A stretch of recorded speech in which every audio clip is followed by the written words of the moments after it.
Thank you very much for kind introduction. Thank you again, Professor Ines, for inviting me.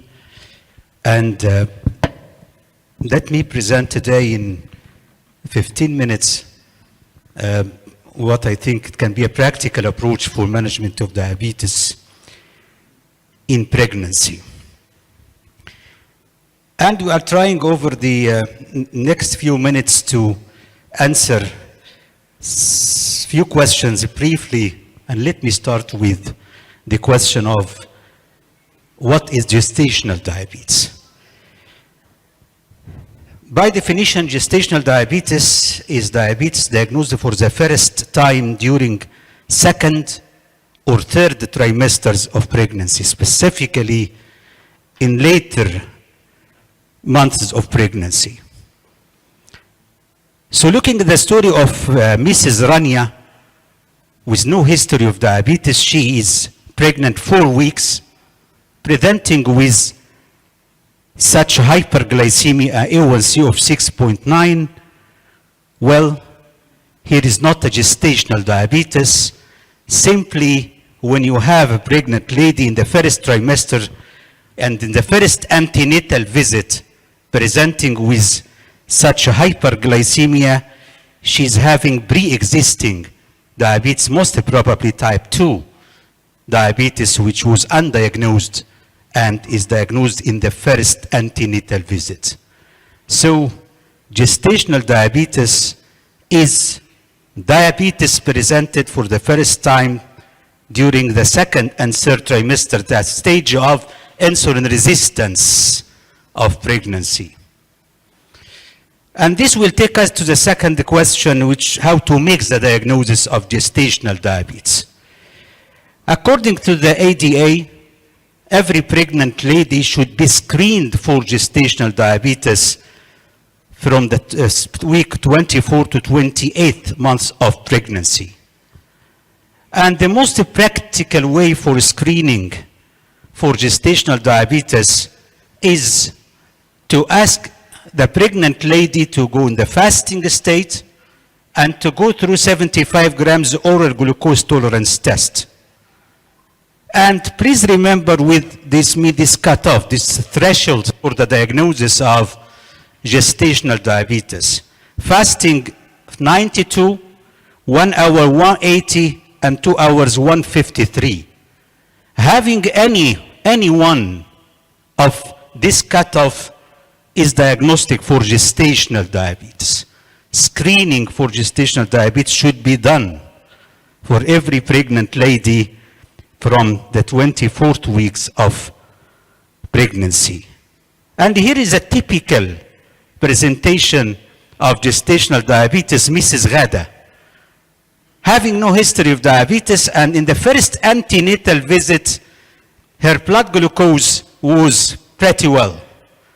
Now she is pregnant 24 weeks, and the OGTT revealed the fasting of 180, 1 hour 192, 2 hours 165, exceeding the cutoffs in the 3 points of the OGTT, a typical presentation of gestational diabetes. A third short story, or let me say tragedy, is Mrs. Hoda. Mrs. Hoda is type 2 diabetic patient since 3 years, and she is presenting in her first antenatal visits for adjustment of treatment, and she is on oral anti-diabetic drugs, ACE, diuretic, statin, A1C is 7.9, and Mrs. Hoda is asking, is everything is okay? Actually, according to the information we're seeing, nothing is okay. Because simply, before getting pregnant, we need to get the A1C below 6.5 to avoid congenital anomalies, and we should stop all teratogenic medications, including ACE inhibitor statins, before getting pregnant. So everything should need to be changed for the treatment of Mrs. Hoda. So this is what is gestational diabetes, how to make the diagnosis. Let me present the glycemic targets during pregnancy, because Mrs. Ghada and Mrs. Hoda asking, how low should we go with the blood glucose during pregnancy? And as per the ADA, we need to go very low with the blood glucose, having fasting less than 95 and 2 hours less than 120. These are the thresholds we need to get, the targets we need to get during pregnancy to keep the fetus safe. Fasting, again, less than 95, and postprandial less than 120. Please do not rely too much on A1C during pregnancy because of the rapid turnover of red blood cells. So there is all the time false low A1C during pregnancy.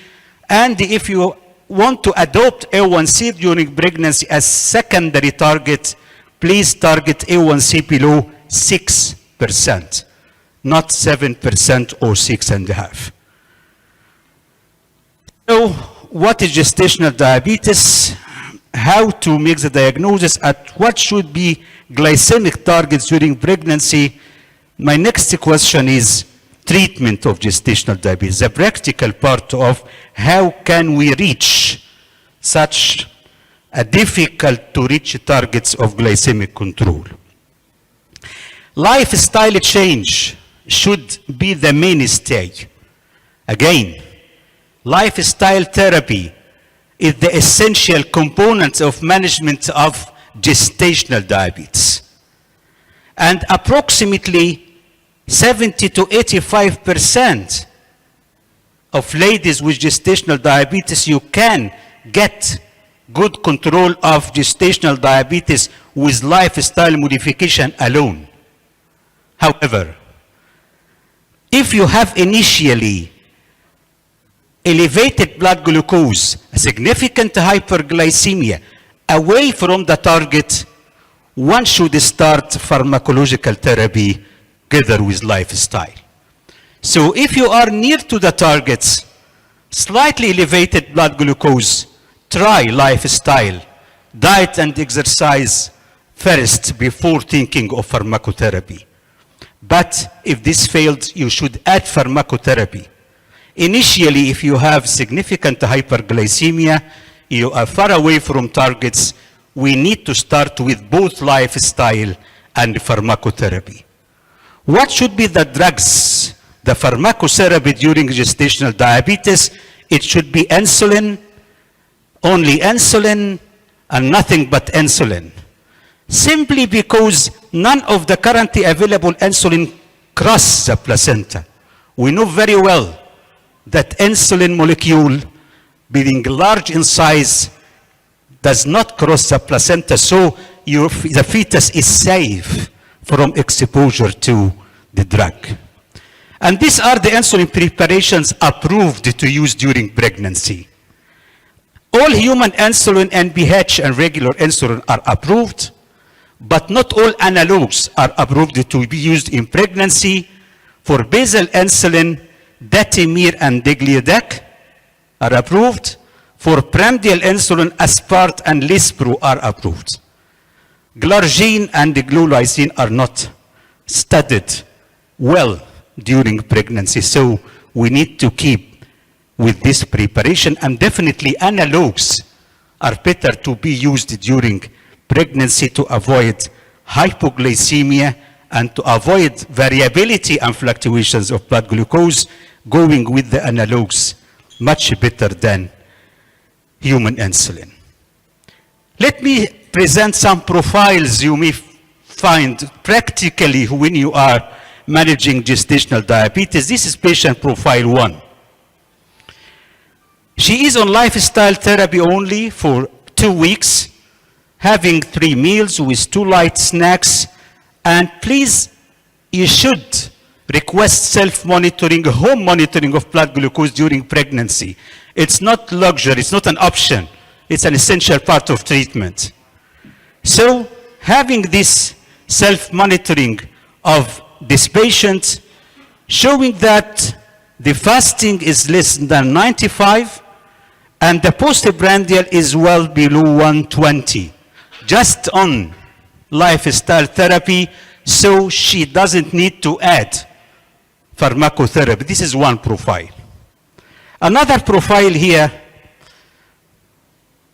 on nutritional therapy, and don't give much time for lifestyle only, just 1 to 2 weeks. You don't have the luxury during pregnancy to postpone intensifying treatment. And here what happened after 2 weeks, the fasting is above 95, and all the postprandial is above 120, but not much above 120. And look here at the so-called postprandial glycemic increment. Mean that my fasting is 109, after breakfast is 121, for example. So no much increase of blood glucose after eating. When you find your patient having high fasting and the postprandials are not much away from the preprandial, you expect this patient to respond well to basal insulin alone. So this patient needs to add with lifestyle therapy basal insulin. The point is that if there is a fasting and here is the postprandial, if you can get the fasting well controlled, the postprandials will be adjusted as well. And from here comes the code that we should fix fasting first. We start with 4 to 6 units of basal insulin like Degliodac, and then we titrate till reaching a fasting of 95. Another profile for another patient on lifestyle, having fasting is high, post-breakfast is fine, post-dinner is fine, but post-lunch the main meal is that high. Well, this patient fits with basal plus regimen. So we give basal insulin, and we give with the largest meal, with the highest postprandial, a mealtime insulin like Asparto or Lispro. A last profile, if you have the fasting is high and all the postprandial are much above the target you want to see, who is 120 in the 2 hours, well, this patient clearly needs a basal bolus regimen, a basal insulin, and prandial insulin before it. So it's much like tailoring insulin regimen according to your patient profile based on monitoring of blood glucose. It's an essential part to do that. And you expect frequent titration of insulin dose during pregnancy. As the time proceeds after the first trimester, insulin resistance will increase. And consequently, you want to increase your blood your insulin dose frequently, again, guided by self-monitoring of blood glucose. Well, so we agree that insulin is the main drug, the first line, the pharmacotherapy of a choice during pregnancy. What about oral drugs? Well, we have few trials confirming the short-term safety of metformin and glypuride or glibenclamide. But we know very well that both agents do cross the placenta and the fetus is exposed to the drug. And no one is sure about the long-term safety of the offspring when exposed to both molecules. So according to the ADA, if you wanted to give oral therapy to your pregnant lady, should sign a consent and let her know that we do not have long-term studies to confirm safety of the offspring. Long-term safety, I'm talking about long-term safety, so practical. It should be insulin, the drug of choice during pregnancy. My last question is, what to do in the postpartum care? A patient with gestational diabetes, what to do with insulin therapy? Well, please stop insulin therapy with delivery. I'm talking about gestational diabetes, not pregnancy in a diabetic lady. Because insulin resistance drops rapidly immediately after delivery of the placenta. So stop insulin and check the blood glucose before discharge.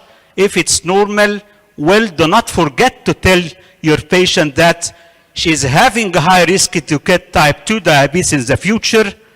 Screen her for type 2 diabetes 4 to 12 weeks postpartum. If it's fine, then continue lifelong screening at least every 3 years for development of type 2 diabetes.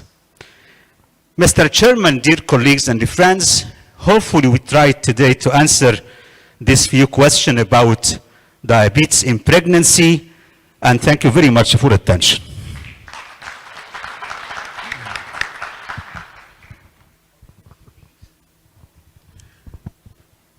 Thank you.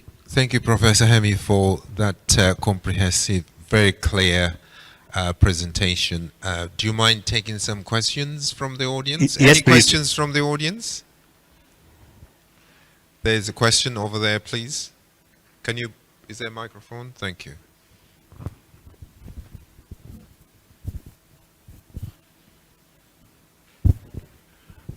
Okay. Thank you for great lecture. My question is, what about the safety of metformin in obese pregnant?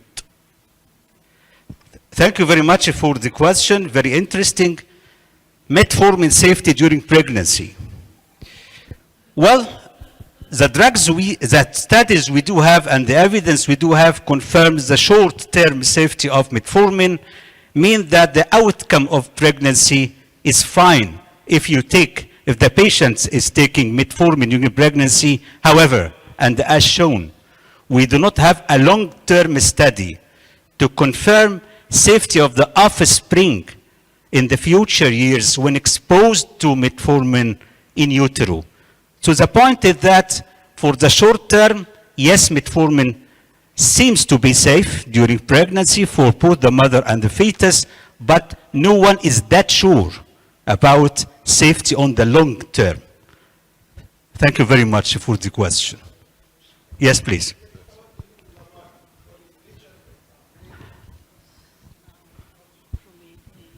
Yes, you are talking about glibenclamide, the same data. Short-term studies say that it's safe on the short term about outcome of pregnancy, but on the long term, the fetus is exposed to the molecule, but no one can tell you that the patient will be, so the fetus will be in adulthood in a good condition. This is the point. Thank you. Hello. Please, Dr. Magdy. No, Do we have a real incidence of diabetes with pregnancy in our country? بشكر حضرتك جدا. Thank you very much, Dr. Fadel, and I'm honored to have you today in the chairman. Thank you for inviting me and being here. Thank you. Prevalence of diabetes in pregnancy in Egypt. We have registries available, but no nationwide figures we do have. I would admit, to the best of my knowledge, that there is no nationwide prevalence we have. I think it might be 5% more than the countries outside in Europe or America, because marrying relatives and late diagnosis and things like that. And number two, what's the incidence of congenital malformations? Yes, another point is we know very well that hyperglycemia during pregnancy can lead to congenital anomalies, but the statistics are lacking. I agree with you, Dr. Fat. And do the treatment decrease the incidence of congenital malformations? Let me say yes, the evidence is clear that strict glycemic control, getting to these targets, which are hard to reach, I would admit that as well, can keep the patient, the fetus safe and decrease the risk of congenital anomalies. The evidence is clear in this point. But what is the percentage of our patients keeping to target in pregnancy? I don't have numbers. There is a question here. Sorry, just one maybe clarification to the first question. regarding gestational diabetes, there was a recent approval from FDA for use of metformin in gestational diabetes, meaning in the late pregnancy. It still remains the same recommendation for the pre-existing type 2 diabetes. If there is metformin, it should be removed up to the 3rd month of the pregnancy. But in gestational diabetes, it seems to be quite safe to use in obese patients metformin, because it develops later on in pregnancy with the organogenesis is already finished. Thank you, Prof. Yeah, but it seems to me for the mother is not that encouraging, and when I am telling here that, well, I'm not sure about what will happen in the future of the kid. I mean long-term study over years after delivery. This is what to me, and what in my practice I find. The patients simply, the ladies simply say, well, let's keep on insulin. Why to try an agent that might be, yeah, thank you.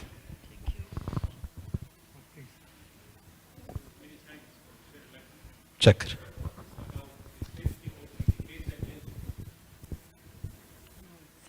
The question again, please. What about safety of basal insulin?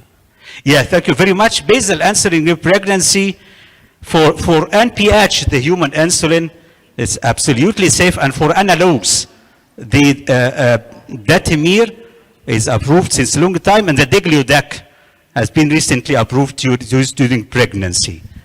So for basal insulin, human insulin NPH is fine. For analogs, we most of us use Degludec now because of less variability and longer duration of treatment. Thank you very much.